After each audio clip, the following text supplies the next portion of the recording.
he said to me, go home and enjoy yourself. Have a few hamburgers, have a few beers. No, just enjoy the rest of your life. Just enjoy it. Yeah, that'll be just enjoy yourself and you'll be happy. And I said, and I remember saying to him that, what, do you think I should change my diet? He said, look, it's not going to make any difference to your condition. It's not related at all. Just go and enjoy yourself. And I said, okay then, I'll do that. But that wasn't the answer that I wanted. So I didn't do that. That's why I think I'm here today. He's always a joker, throws in a joke now and then, and he has a very strong attitude, and I think inside he felt that this is not real either. And who are you to tell me what is going to happen to my life? And I think that's benefited his recovery and his getting over the cancer, because he's a fighter. I think they do their best, their very best with what they've got, and they do their best when they diagnose a disease. And like I said before, that I was in that 1% that really was just about incurable. So they weren't too fussed at all, and I think, to be realistic, most of us die anyway with this thing. So they know that anyway, so it's very hard to judge them on that. And how long is it now since the initial diagnosis? It's been nearly 2 years now. And you're still here? I'm still here, yeah. Yeah. I had the audacity to survive.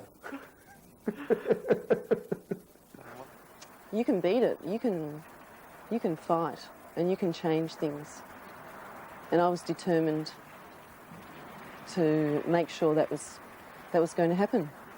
What factors do you think made you refuse to accept that you were going to die? I think human nature, when you get a diagnosis, such as I got, you don't really accept that you're going to die. I don't think anybody really accepts they're going to die until the actual point before they're just about to die. So if somebody was to tell you that you are going to die, it's very difficult for you to comprehend when you're going to die. It's very difficult. But I think reality and tests and medical, I mean, the evidence is overwhelming. You've got to face the facts that you are going to die with a medical diagnosis such as mine.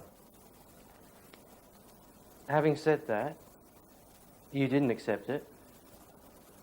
What do you think there is in you, perhaps, that's different from the other 9 out of 10 or 99 out of 100 that does make them accept that? I don't think there's much difference between one human being to the other. I think lifestyle and what you do after the operation and how you conduct your body and look after your body after the operation is extremely important. Talking of lifestyle, going back before the operation, how would you describe the way you lived your life then? An average 40-year-old bloke going to the football, drinking with my mates after work, the usual stuff. Chinese food, have a hangover. I mean, there's nothing better than the old bacon and eggs for the hangover on the Saturday morning, and not much bran. So a diagnosis cancer. Your basic balanced diet. A balanced diet, yes. Okay. The Aussie diet. You perhaps drank a little bit too much? Yes. How has that changed now? Well, my diet's changed 90%. Nobody's 100%. And I've been to a lot of vegetarian places, and I've heard vegans talk and hygienists talk, and everyone's 100% this. I'm not 100%. I'm about 90%.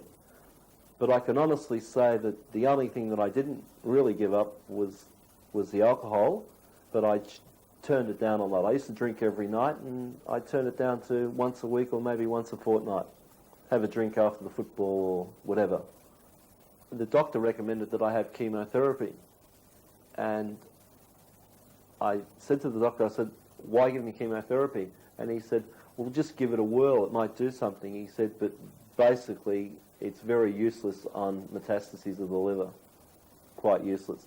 But he said there has been cases where they've had a result, but not many, extremely low.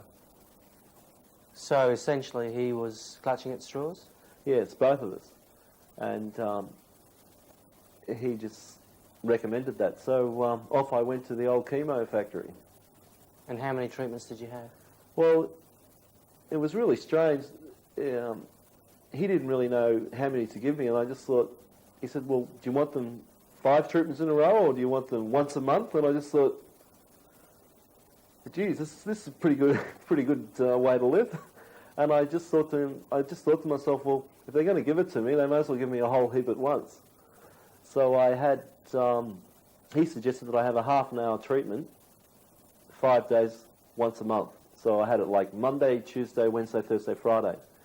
And I had it Monday, Tuesday, Wednesday, and I felt sick, and I just thought, this isn't for me.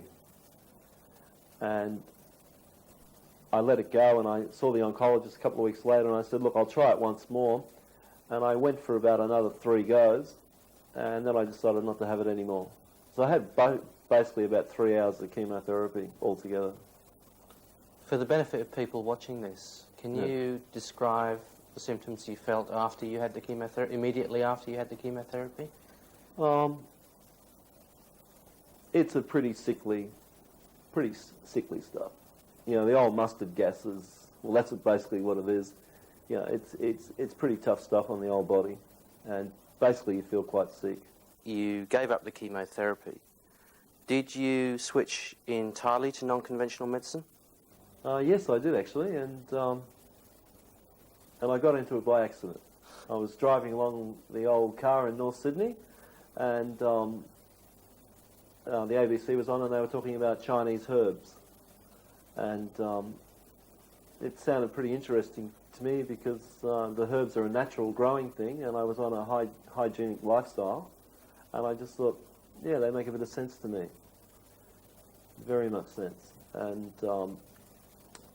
so I found a Chinese herbalist and went and saw her, and she filled out a prescription for me, and I went home and I boiled up this bag of leaves and drank it down, and it really tasted good. and the way I went from there, and I've been taking it ever since. I think you got a great chance. Yeah. The very important thing was, I think that was very good you didn't continue chemotherapy. Yeah. That's what I thought. Because in Chinese medicine, cancer is a Western diagnosis to say somebody had cancer, they die.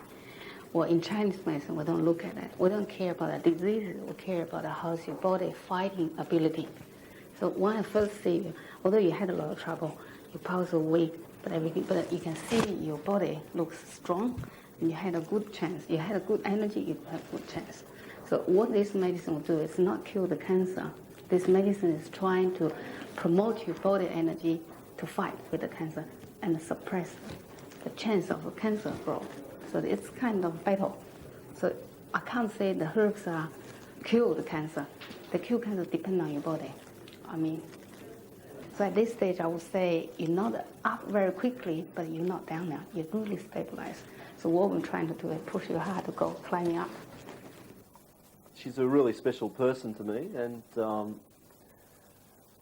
she's the only one that I know of that can regularly get the herbs that I require for the prescription that I need. And she's always been extremely positive, and I think it's been extremely beneficial towards my health. I really rely on it. Very important. And I'm only down to 1-2 beers a week now. You still drink beer? Yeah. You can do that. Well, I don't do anything else. I don't eat hamburgers, nothing. Well, hamburgers is not as bad as beer. You reckon? Oh, I do. Oh. No beer. No beer. No beer. What about coffee? Oh, No. Chinese tea? That's fine. Oh, yeah. Sure, that's fine. You try some of my tea. It's beautiful, really. Yeah, but it's risky. Do you think that mind over matter is an important factor? I'm psychologically strong, but I can assure you that anyone that's got cancer thinks about dying at least 10 times a day that I can think of. So I was extremely